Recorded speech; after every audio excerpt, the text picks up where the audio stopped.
My friends, hello. I'm on vacation and I've received quite a few messages from people who follow me. I received them on my phone telling me that there's a DR400 type plane that crashed in France with a certain emotion. I think there was a journalist inside, the half-brother of Julien Leclerc. So I tried to find some data and shares like that. With the internet we have here, the internet is extremely slow on this island. When I upload this video, almost everyone will lose internet access for a short time. So what kind of information was I able to gather? Initially, I was told there were 30 deaths. I thought to myself it was an ATR that the guy was flying. But actually, no, I managed to understand that it was still a DR400. Probably 3 people on board. We don't know for sure because it crashed into the Loire in a marshy area. And then, of course, it broke into several pieces. So we can't figure out how many people were inside. We can't find the people who were inside, obviously. So what can I tell you today, right now, about this story that unfortunately will remind us a little of Mr. Kennedy's crash? I'm telling you, so I have a DR400 registration Fox Golf Mike X-Ray Yankee, okay? Then he leaves Loudun. I'm not better than anyone else. I don't really know where Loudun is. I know it's in the Vienne region, but that's about it. So he's heading to La Baule. So he's going to take an almost due west heading, more or less. It's straight west. What's happening? We'll see when we look at what he's doing. He leaves at around 1,900 feet and will begin gliding and descending. At some point, he's at 800 feet, still staying above the Loire Valley. By the way, that's why when he fell into the water, he fell into the water because he was above the Loire. Why? Why? A plane in visual flight rules. That goes down, okay, loses altitude while still staying above the water. Dropping altitude is the pilot's decision. Why would he do that? It's actually easy to understand. Very often it's to get away from the clouds. So when there are clouds, I don't know. Here, if you look, we have a cloud layer. And sometimes these planes, like the one behind me, which is it's a twin-otter. It's the last flight that arrives on this island and spends the night here. It leaves very early in the morning. Hello, Rob? What's happening? When pilots see a cloud barrier blocking their way, they do 2 things. First, they descend to fly underneath it. They fly. Given this type of aircraft, so in visual flight rules, what they'll do is descend. That's why we see this consistency. He starts at 1,900 feet, then descends in steps to 800 feet. And generally, they stay above the water when they do it whenever possible, because it avoids obstacles. Above the water, you can be confident there's a mostly horizontal surface. No surprise, no antenna, no hill rising up with a 4G or 5G antenna on top and all that. Here we see the plane at 800 feet. But let's look at the weather. Let's check the meters for the region at this time. What are we going to see? We'll see that at some point we're going to have some weather, some clouds, a ceiling that drops to 1,900 feet, but with a coverage that's scattered type. That means it'll scatter and cover half the horizon at 800 feet, which will briefly appear in the meters. Broken. So broken is basically, it can go up to 7 octaves, 7/8 of the sky covered. So broken. That means that practically, potentially, depending on the direction, it could end up covering the whole horizon. How low does it go? Down to 800 feet. What altitude was the plane? 800 feet. So clearly, we probably have, and I'm telling you, the investigation is just beginning. I'm giving you this information right away with a certainty rate of about 70-75%. But we'll refine that when the Bureau of Economic Analysis report comes out.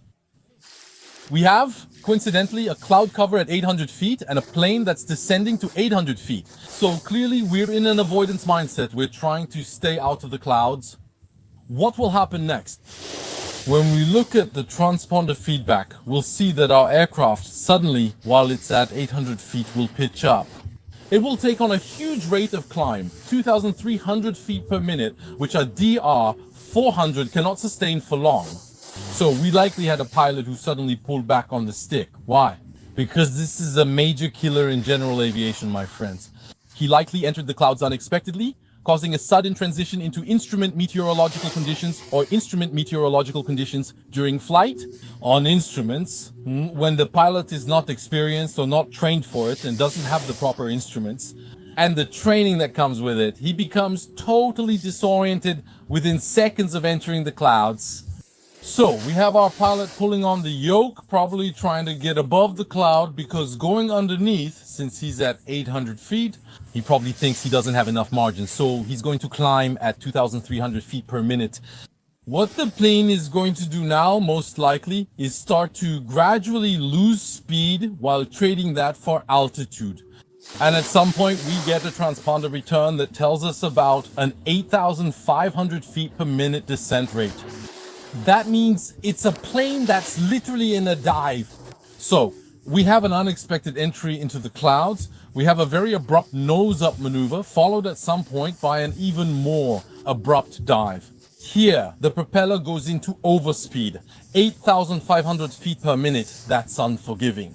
So probably when he comes out of the clouds, given his latitude, so the clouds probably went down to 800, 700 feet. When he comes out of the clouds at that speed and at that altitude, unfortunately, he doesn't have much height to recover, because 800 feet is extremely low. To recover from trajectory deviations of that magnitude, you can always catch small trajectory imperfections at 800 feet. But if you're really in a situation where the plane is losing 8,500 feet per minute, our plane is probably vertical, upside down, things like that. So when it comes out, it's probably, look, let's say 8,000 feet, 800. That gives us a tenth of a minute, right? That gives us a tenth of a minute to cover the 800 feet. So we're talking about 6 seconds. That means between the moment he comes out of the clouds and the moment he hits the water, he has about 6 seconds, right? 2, 3, 4, 5, and the 6th second is impact, okay? So he doesn't have the chance to recover. So you see, unfortunately, that's it. Unfortunately, that's the data we have, the numbers we have. I'm telling you this with really, I'm sorry for those victims, but unfortunately, it's something that the numbers in front of me don't lie, right? For example, I have a temperature of 18 degrees and a dew point of 17. What does that really mean? 18 degrees, 17 dew point. The dew point is the temperature at which the air starts to become saturated with humidity. It can't take in any more humidity. Now, if I blow, you don't see any moisture coming out of my mouth simply because there is some. But it evaporates immediately into the air, in the sense that we have a temperature of 30 here, probably a dew point of maybe 5 or 6 degrees. This difference means that the visibility is very high. What does a difference like 18 negative 17 actually mean? It could mean that, for example, we have an actual temperature of 18.7. Maybe we might have a dew point of 17.3 or 17.2. When our meteorologist rounded the numbers, it looks like there's a 2-degree difference, but it might just be half a degree. What does that mean? It means that our air is so saturated with humidity, it can't actually take in any more moisture. When you look, you see a horizon, but the visibility is extremely limited, right? We have very limited visibility precisely because of this phenomenon that makes the air very, very heavy with humidity. So that's not going to help. When we're flying visual flight rules, when there's a 1-degree difference between the temperature and the dew point, usually those are days to stay home, have a green tea, or take the train. There you go, my friends. I'm telling you this with a lot of caution. That's all I've been able to gather from my island, all right? 3 potential victims, all right? And then it happened during the cruising phase, starting from 800 feet. I'll tell you more if you're interested. There was no wind, which is very bad because we had a wind of 2 knots, no wind. That means the humidity tends to stay. It tends to build up and remain in the air. For example, fog patches form easily when there's wind. The wind tends to carry away the humidity. It tends to bring in fresh air. It tends to drive away that humidity and doesn't allow banks or patches of fog or low visibility to form. But since the wind was almost non-existent, well, there you go. I'm telling you this with all due caution, but honestly, Honestly, it seems pretty solid at this point. Thank you, my friends. See you in the next video. See you very soon.